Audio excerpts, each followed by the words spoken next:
a conductive wire, and you were so electric. I had no say when you came so near, and just passed right through me. Hey everyone, Tim Sale Month continues on Welcome to Geekdom, and I am joined today by Becky Rice to talk about Captain America White.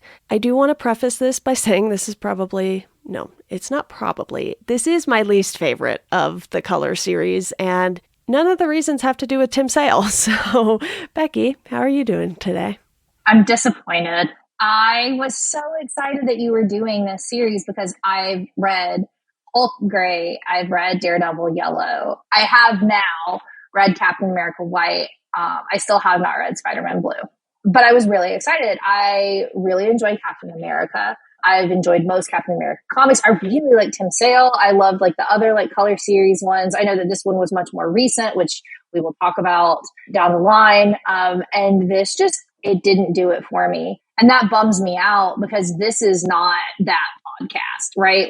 Welcome to Geekdom is not the podcast where you come on and you rip apart a thing. It's a thing where you come on and you just gush about this thing that you loved. And I was expecting to gush about a thing that I loved, and then I didn't. Yeah, I try very hard to sort of make that the core of this podcast. I have talked about things like the first Suicide Squad movie, but it's because I wanted it to be good. The first time I read this, I gave it a 4 out of 5. I had no recollection of doing that or reading it. So this time I read it, it was fine, but it's definitely a whole step below the others in the series. And you and I were discussing this prior to you reading it, I think, and because Jeff Loeb left and went and did Marvel TV and then proceeded to do some not great things over there necessarily, and this one took a back seat. So the first 3 were done. Daredevil Yellow, Spider-Man Blue, Hulk Gray were all done and good to go. This one had a first issue come out, and then the next issue didn't come out until 7 or 8 years later. I thought it was 10, but yeah, there's a big gap there. I was looking in Marvel Unlimited for all 4 of these, and I was like, that's really strange that 3 of them are 6 issues and this one's only 5.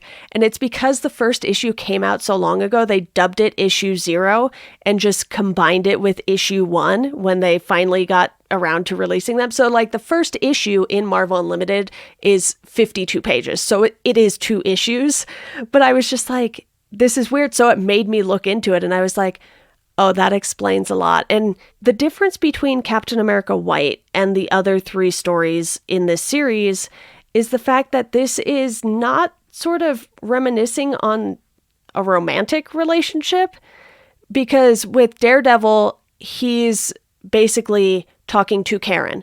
With Spider-Man Blue, I don't want to spoil that one for you, but Gwen and MJ are involved. Okay. So my understanding, because it's the same thing with Hulk, right? Is it's also, some of it is the romantic relationship piece of it. And I don't even mind this being about Cap and Bucky, because you are friends with myself and other people that I am friends with. I am a big fan of platonic intimacy.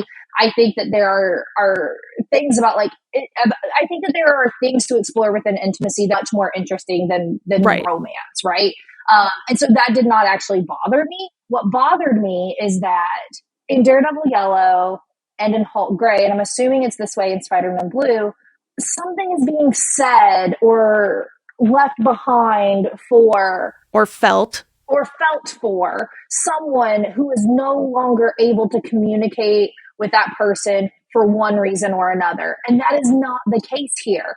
Bucky is very much living, they are on good terms, they are friends, there's no real reason for a big disconnect like that between Steve and Bucky. And so it doesn't make sense.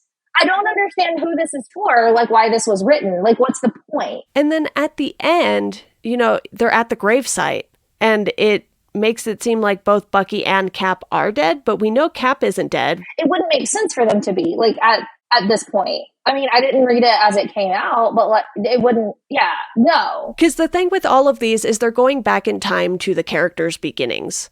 So yes. You read Spider-Man Blue and it looks like the early Spider-Man comics. The character designs for Gwen, Peter, MJ, Harry, they're all the old designs. Same with Hulk. And, in Hulk Gray, you get that classic gold Iron Man suit. And this isn't taking place in the present day, but there was a disconnect with this one where I was like, he's making it sound like he lost Bucky, but I don't remember him actually losing Bucky. No. And so it doesn't make any sense, in that regard. Also, there is so much depth and warmth to their relationship. We're talking about two people who truly love one another. And I just don't feel that in this. Bucky Barnes deserves better than Captain America White. I did not get any actual understanding or reasoning for why Bucky loves Steve so much, other than the fact that they've known each other for a long time, and it almost feels like he has this hero worship mentality around Steve in this, which is not the case in Steve and Bucky's relationship in any other comic. And I just feel like that's such a weird thing to do in this, and it's not a long enough run to really explore why, who is this for? And this is saying that Bucky is dead after Steve was in suspended animation, but we only get that with the very last few pages where him and Fury are at the graves, and then you're like, wait, Steve doesn't even know what happened to Bucky then? How is he writing this to Bucky not knowing what happened to him? The way this one was framed was much more confusing than the others. Spider-Man Blue, Peter is recording these voice messages to Gwen.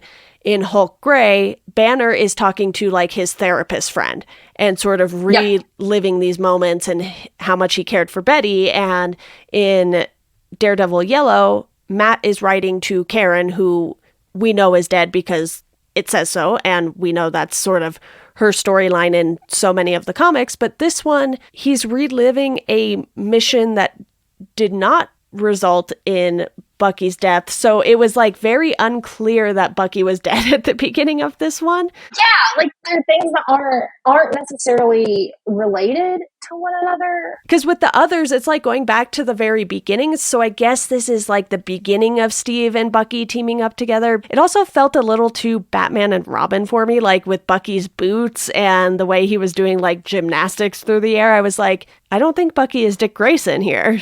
And something was just a little off for me. Yeah, and I also I don't love the way that Cap is depicted in a lot of this. Visually, yes, I love the art on this, but character-wise, no. Okay, there are characters who are meant to be taxing upon you, in the sense of their morality, right? Tony Stark is a perfect example, right? You are meant to question a lot of things that Tony decides to do, and he makes very weird and immoral choices and things that make you not like him, and then he does these other things later that are, it's oh, okay, that was the right thing. But Captain America is this character that the thing that makes him taxing is that he will always do the most right thing in any given situation. And he never says anything that sits with you funny or makes you feel icky.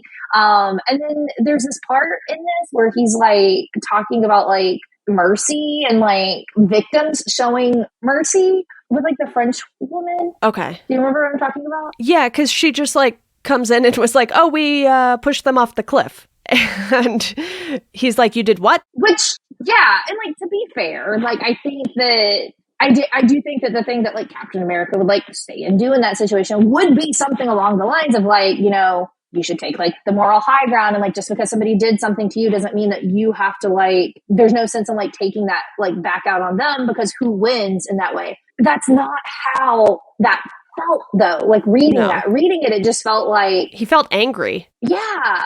And I was it didn't feel like Steve Rogers to me. Captain America does not seem like Captain America in this. Bucky does not seem like Bucky in this. And I don't buy their friendship, and I don't care about Bucky at all in this.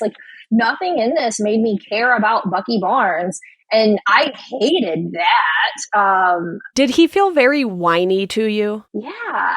And because, well, for me personally, I won't speak for you, but I'm so adjusted to the portrayal in the MCU where they're much closer in age. Like, Bucky is not a teenager in the MCU, and so their friendship feels more realistic than it did in this. And that's not to say that the age difference couldn't work, but I almost feel like I would have liked this comic more if it didn't have words. Like, it was just the art?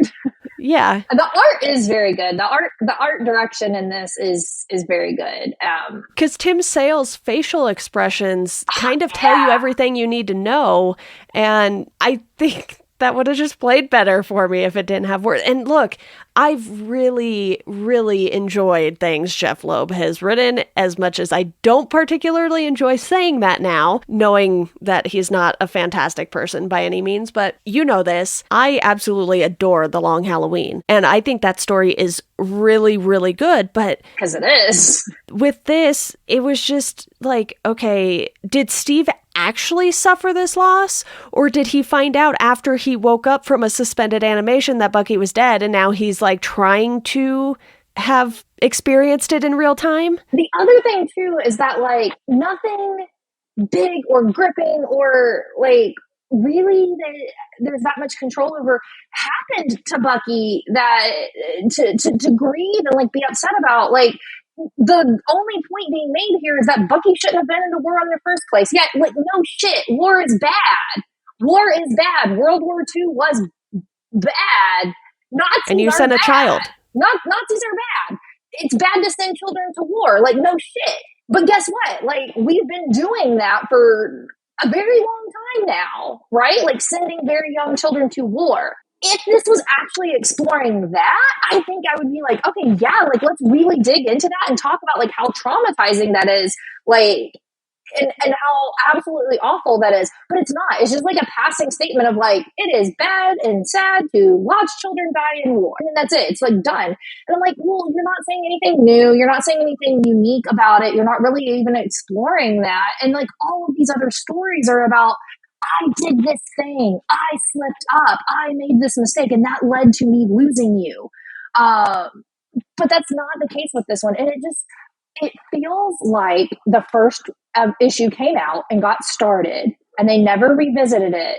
And then a decade later, they said, does anybody have any ideas? And nobody did. And they're like, well, we never finished Captain America White. It just felt forced. I wish that they would have just like scrapped it and just left it as the other three. And I'm super disappointed to feel that way because I was not expecting that. I was expecting to really love this. Yeah, and I don't think Tim Sale lost his touch in this time period, but it seems like the story sure did. And, you know, I don't want to make this all about Jeff Loeb and his writing on it because, sorry. Like I was saying, I really wish that this had just explored like the use of children in war as pawns and like Bucky being used as a pawn. And like, I wish that had been more what this was about. This might have worked better if it was told from a Bucky perspective instead of Cap's perspective. I agree.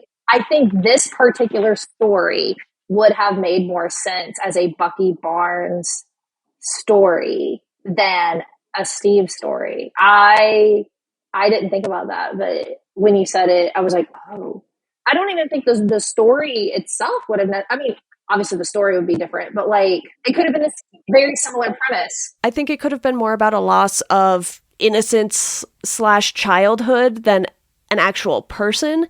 And that still would have had more of an impact because like we were saying, we don't even know what happened to Bucky. Like maybe I just haven't read enough Captain America comics, but I literally do not know how Bucky died. This is the least interesting like part of Bucky. It just is. Like, why is this story not Bucky reflecting upon his time as the Winter Soldier? Or shit, even Cap reflecting upon Bucky's time as the Winter Soldier. And Cap like lamenting his role and the things that led like to that. Like him not being there enough for Bucky, him not protecting Bucky, him not like ensuring that like Bucky didn't get sent out there, right? Like And then now he's looking back at that and saying like, oh, all of these things that later happened to him, like this entire like Winter Soldier thing is essentially my fault. And like, here are the ways that I know that. And here is what I wish I had done differently. That would have been an interesting story. But instead, like, it's just Cap remembering when Bucky was a kid who worshipped him. Like, I didn't like it. Yeah. The loss didn't hit in this one. No. The same way it does in the rest, at least for me personally. And you know what does stick with this one, though? That Red Skull design. Yeah. The way it's colored, too, it just, like, pops off the page. The art in this is just, like, incredible. Like, it's fun, and the use of color in this is so great. And I wish the story had been better to, like, meet that. But, yeah, Red Skull rips. The thing is, too, like, Captain America fighting Nazis is like the quintessential Captain America story, especially given when the character was introduced and the fact that the Captain America comics have literally been around since the war times. You know, this was like the wartime. The early 40s, maybe late 30s. I don't know when the first Captain America appearance was, but I know Bucky's first appearance was in 41. 1941, Deanna. Okay, so Captain America and Bucky appeared at the same time in the comics. So this is very much like, hey, these two characters existed at the exact same time in the comics. And it's not that Bucky was an afterthought who came later, but he kind of feels like an afterthought in this. Absolutely. I hate that. Yeah, because like their first appearance for both of them was in the same comic. It was in Captain America Comics #1. Yeah. So the fact that this just didn't work as well as the rest is baffling. Even if Bucky is dead in this, we as Captain America readers or MCU viewers, which I mean, obviously, Bucky's not gone. He's not lost to Cap forever. The comics aren't going over the time period when these people lost these people. Yeah. You know, we're not seeing anyone's death. But the way this one was framed didn't make it clear at first, I don't think, that this was about Bucky's death. And I think that was my problem with it, because I was like, oh, they're at the comic's over. Okay. Like, all right, then. Then you kind of have to, like, retroactively work your brain through the story and be like, oh, I see. Yeah. I didn't like it. Yeah, I mean, I still gave it a 3 out of 5 because I really like the art. And I think the story itself without the narration works. If they didn't have the narrative framing in this one and it was just straight up a story about their first mission together, I think that aspect of it works. Yeah, but that's not what it's supposed to be. It's like when you're watching like a baking competition and they're like, your task is to do blank. And then they make this like beautiful, gorgeous like cake, like yada, yada, yada. And they're like, okay, this is a great cake, but your challenge was to make a pie. And while this is a really great tasting cake, you were not tasked with making a cake. That's how I felt reading that. But see, Tim Sale was not tasked with writing the story, so I'm at least going to give him credit. Good job. Good job, Tim. Keep it up. That guy's gonna go far. He's got some talent. I try to make episodes shorter when we don't like things, because I don't want to just go on and on about things I don't like. I think this is worth checking out if you have read the rest, but don't expect it to be like the rest necessarily. And maybe I missed something in the first few pages that would have made this make more sense, but I don't think I did. And I talked about this on a couple of the other episodes already, but there are times when narration does not work for me. And I think this was one of those times where it just kind of fell flat. And I was like, you said a lot of words. You wrote a lot of words down and they were on the page and they got in the way of the art. And they didn't do a good job of explaining things. So I think the narration in the other stories, while it can be a lot at times, it does a much better job of like getting that emotion across. Like, I didn't feel anything for Bucky when I was reading this. And I think that is the biggest problem with it. It didn't do it for me. Well, how about we talk about some things we like and we do some recommendations? I love to talk about things I like. So Deanna, at the time of this, has the Daredevil Yellow episode come out yet? No, I haven't recorded it yet, so it'll go after this one. Okay, so I would recommend that if you're listening to this now, that you read Daredevil Yellow and you listen to the Daredevil Yellow issue episode next. This is funny that I keep doing that. That is one recommendation that I have if you're looking for something that like does what this premise is supposed to do. Which is wild that the same person wrote this one. Yes. In retrospect. Like, I don't know what happened. I don't know if maybe he was still in TV brain mode or what, but the fact that 3 of these are really good. Yeah, this one feels phoned in. It feels like he didn't want to do it, and he had to. It was an afterthought. Yeah. If you're looking for like a much more interesting story about like Bucky Barnes, I would encourage you to read The Death of Captain America. Winter Soldier is really good. Not the one. I mean, The Winter Soldier is also good, but I prefer personally Winter Soldier, like the 2005. I think it's collected as like Captain America, The Winter Soldier. And I think there's like 2 volumes to that, maybe. Oh, I would also say Bucky Barnes, The Winter Soldier, is also really good. I think it was like 2014, 2015. It's really good. I like it a lot. There's other stories, obviously, that I also think are good, but I think that those would be, if you're looking for just like a good either intro or like just a better Bucky story, those are the things that I would read. Oh, also, there's a Tales of Suspense collection that's like Hawkeye and Winter Soldier, and that is also really good. And I would recommend that. Maybe this is why like I like very much was just like so upset at like reading this and just being like, this is like a boring ass story about Bucky, and I was not pleased to see that. I think that there's a lot to explore there. I have no Captain America recommendations.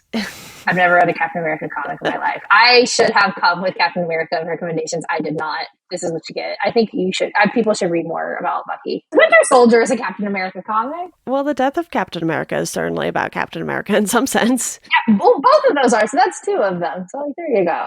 But these are like centered around like Bucky, in my opinion. I think they are the best stories featuring Bucky. Yeah. So you and I were talking beforehand, and I was like, I don't know if I've actually read too much Captain America. And it's insane. One, Marvel Unlimited wiped my reading history when they did that big old overhaul of the app. And I like the premise of Marvel Unlimited. I think it is a bad app. And I think that do you have content about that? Do you have a video about that?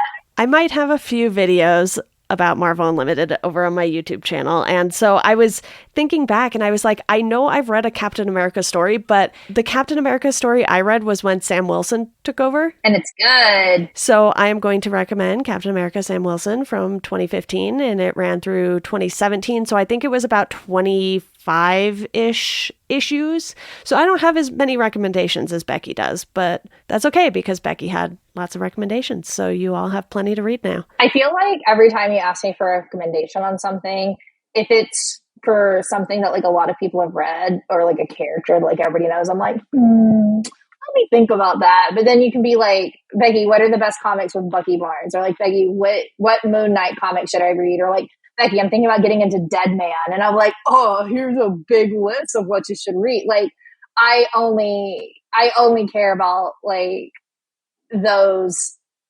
They're not like small characters. They're not obscure. But they are definitely the characters that I think like have not been like paid that much attention to until recent years. That is what I will always have recommendations for. I read a ton of Daredevil and Spider-Man. And if anybody were to ask me like, where should I start? I'd be like, I don't know. Spider-Man's hard because there's so much and he's so big. They rehash a lot of the same stuff. So it's like, okay, do I just tell you to go start at the beginning? Which no, you don't do that. I did that. And I think I got like 50 something issues into The Amazing Spider-Man. And I went, this is a lot of words. Stan, you can calm down a little. They're dense. They are. The early ones, they're very dense. Yeah, I don't know. If somebody asked me for like a Spider-Man recommendation, I feel like I would be like, oh, you should read Spider-Gwen. Did you read that? It was really good. You should read that because it was really good. And even something like Ultimate Spider-Man, I think there were 128 issues or something. And then there's the entire Miles Morales Ultimate, which is really good series. Also. But like, yes. Spider-Man is hard because the arcs are so long. Like there are some that are shorter, but the good one I think are very long, and you get into like, oh, you have to read this entire series, or like, oh, you have to read this entire like 4-year run. The story's really great. And I think that's where things like Spider-Man Blue and Daredevil Yellow are really good, because they're 6 issues and you can recommend them and you get a sense for the character and the character's origin all at the same time.